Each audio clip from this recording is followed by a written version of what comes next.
No, no, no, no, no, no, no. No, I'm not actually going to trade in my Saab for a McLaren GT. If I were to say that I was doing that, you guys wouldn't believe me anyway because it would clearly be a bucket of lies. But I figured, you know what? This is a version of clickbait. Another YouTuber did this and I figured I could do the same. This allows me to be like Facts by Kanye West, whereas Vehicle Virgins is more of the Jumpman by Drake, except I am not nearly as big as any of those guys. Anyway, welcome to a new EA40 video where in this one we're going to talk about the new McLaren GT. However, a lot of other channels have basically driven all the facts and details about the car straight into the ground. So I'm not gonna talk too much about that. I'm just gonna give some of my own thoughts about the car and a few observations I have and why I'm not too thrilled with it. And then more towards the long ending of the video, I have a certain little twist for you guys. If you like what you're going to see, make sure you follow the page and let's get into this.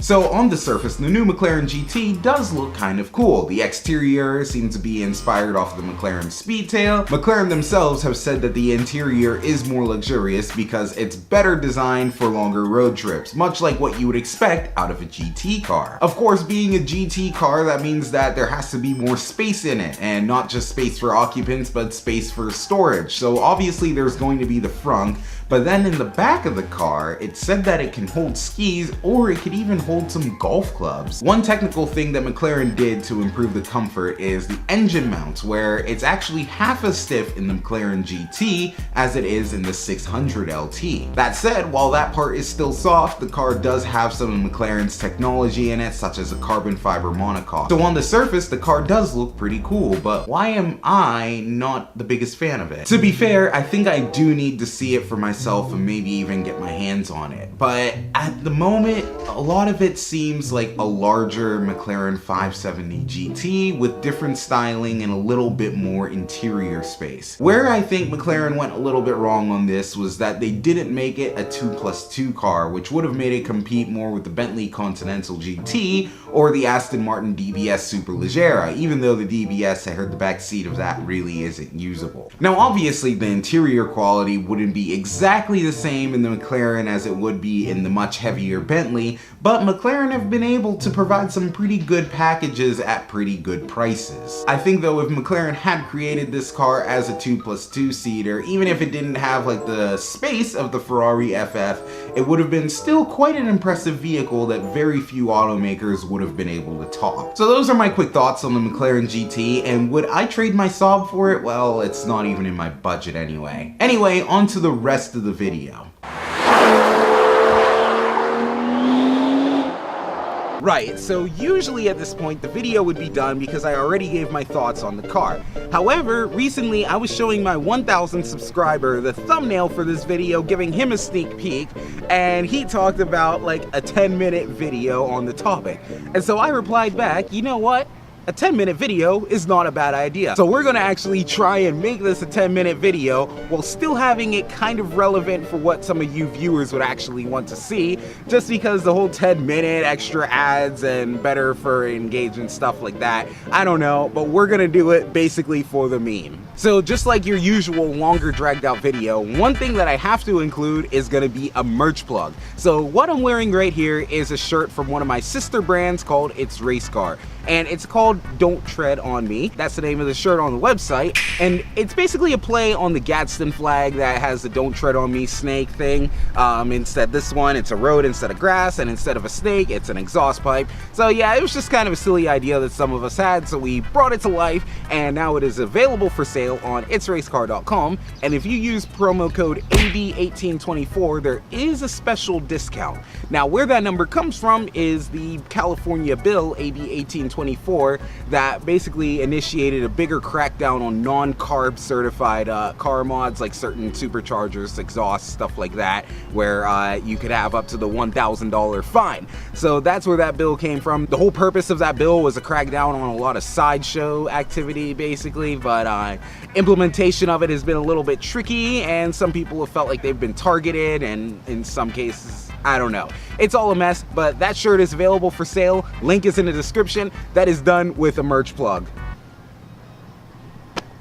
I don't know. So what you're gonna see in these next few minutes or so, I have to get the headlight replaced on this car because, well, one of the headlights have died. So we got to get that done, and then I'll give you guys a bit of an update on like where the channel is at and what future plans are, because I'll be honest, it's been a while since you guys have heard me talk like that. So we'll go a bit into that, and hopefully this video won't drag out too much. But anyway, wow, there's a wasp on my tripod just as I'm about to take it down.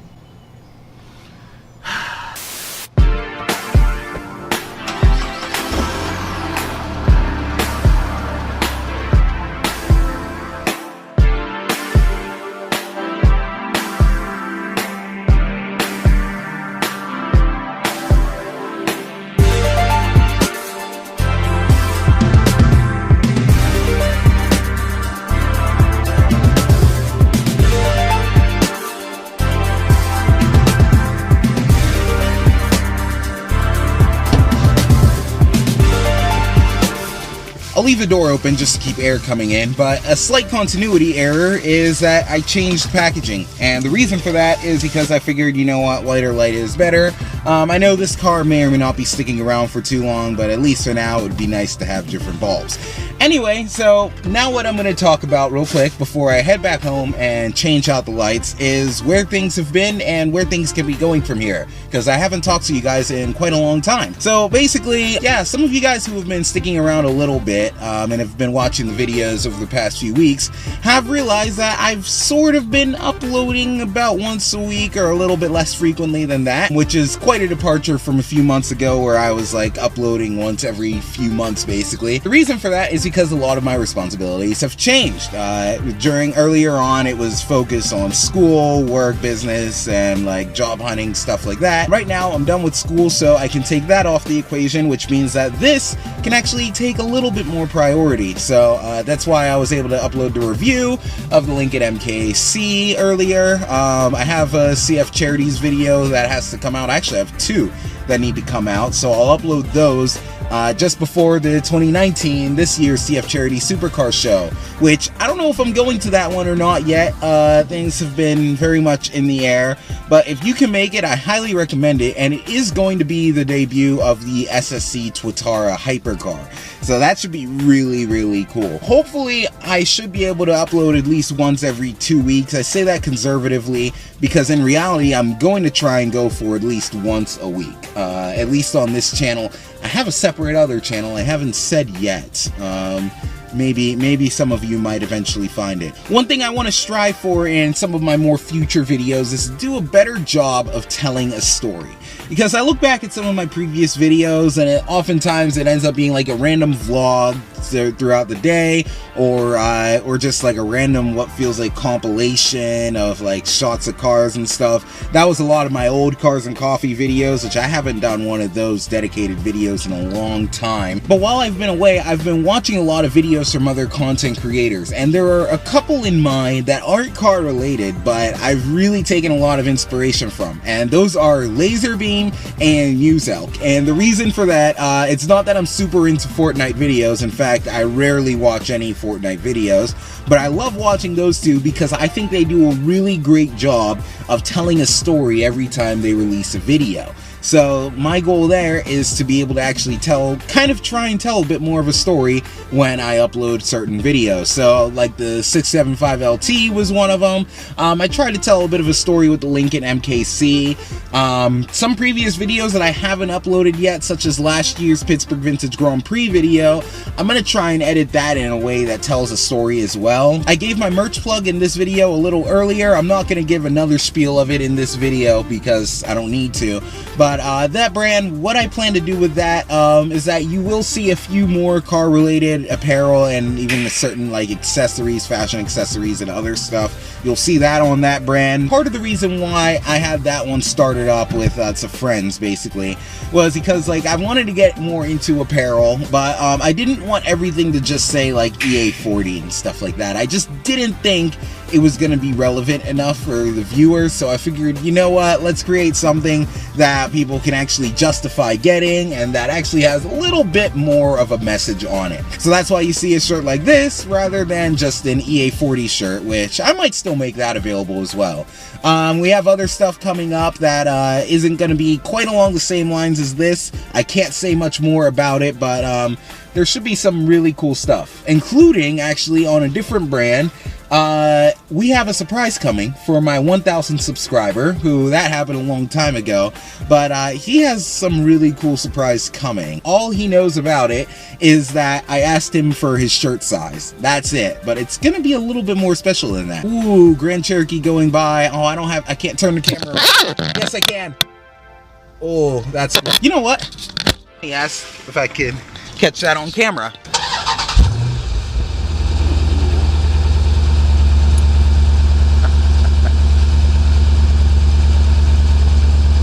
So what we've talked about are some of my future plans and stuff that I'm looking into, as well as a few other random bits. But I think I'm done talking for now. Let's go back to the house and let's swap out these bulbs. I don't know how well I'm doing on this whole 10-minute thing, but you know what? It's kind of a meme that I'm doing it this way anyway, so let's just go back and let's just get this done. I'm tired of sitting in this parking lot talking, to be honest. What you guys haven't really seen recently are videos of the Saab. In fact, I'm gonna have to do a garage update at some point. You'll get part of that in a future video. I was recently on a little bit of an adventure with the Saab. As for this Saab itself, we'll see how long it's actually gonna stick around, because there could be certain changes coming to the garage. If this Saab goes, the good news is there should be another Saab coming, and it'll be pretty similar to this one. There are just various reasons why we're doing a bit of a switch. Oh, it's hot in here. So yeah, that's a bit of an update that could be coming at some point. You may or may not see another Saab here. So looking under the hood of this car, there is some work that we're gonna have to do within here, which has me wondering, is there something similar to the program Garage Time, and where you can basically rent someone else's lift for some certain time? Because we do have to do an oil change. It's easier to do when you have the lift, but there's some other stuff that we'd kind of like to do to this. If you know of something like that, please let me know. Anyway, for the lights, like you saw earlier, this light is working, this one not really. So here's a bit of a comparison. The old ones are on the left and the new one is on the right. These ones, like I said, are whiter lights and this is a more yellow. So there's a side by side. That's the new one and that is the yellow bulb. As you can tell, the one on the left is a little bit more white than the one on the right, which is the more yellow one. So that's basically how it looks. Actually, it's a little bit hard to tell on camera. So everyone, I hope you enjoyed watching this video. If this is your first time here, please make sure you go follow the page. And if you've been here for a while, well, welcome back. I know it's been quiet here, but hopefully I should be around more often. So thank you for watching, thank you for sticking around, and stay tuned for a future video.